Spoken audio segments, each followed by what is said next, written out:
He's a Cameroonian, a doctor of medicine.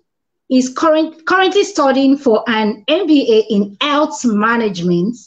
He has been in active service for the last 4 years, during which time he has served as unit head of the Women's Health Program at Bingos Baptist Hospital and the Non-Communicable Disease Prevention and Control Plan Program at Bafoussam Baptist Health Center.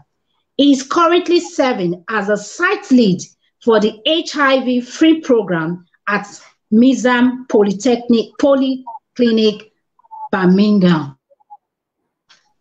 Welcome, Dr. Franklin.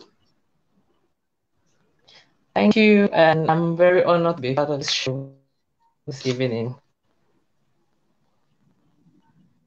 We're glad to have you too. But I think that's going to be the major problem, to be able to have this life balance. I shifted, I write, I watch movies, I could go out by myself, those kind of things. I think over the years, there have been a lot of development and with regards to the issue. When it comes now to having a child, now you have to decide, do you want a biological child or you just want a child? Because if it's just you, there are options to get to adopt a child. So you're still going to be a parent, but it's not going to be your biological child. When it comes to having a biological child, I'm sure Dr. Sam is going to say more about that. Generally, it's under the umbrella of assisted reproductive technology, where you have in vitro fertilization. And it's in the case of the woman, I know that the world is evolving now. You even have men that want to be single parents. But in the case of the woman, you may or may, in case if the issue has to do with infertility, with regards to other factors which are not related to ovaries, which means that you have viable eggs, you are of reproductive age and you have viable eggs. So there's a whole process. Like I said, it has the term, it's under the umbrella of assisted reproductive technology.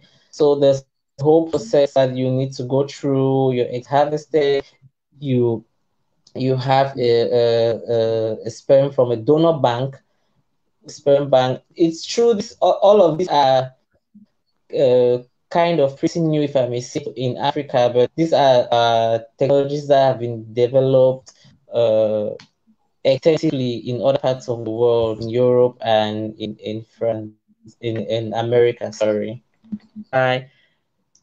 Even getting psychological help, like what Dr. Laila was saying, this child is going to grow up one day and ask, who is my father, who is my mother? You need to know how to address those situations to the child. There's something that we call progressive disclosure. How are you going to disclose it to the child?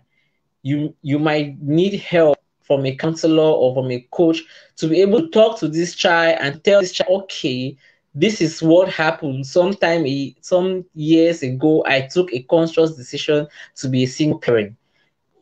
How you're going to break it to the child in manners that are not going to be traumatic to the child. So I think in all that, that's what I'm going to give as an advice. I don't know if Dr. Sam has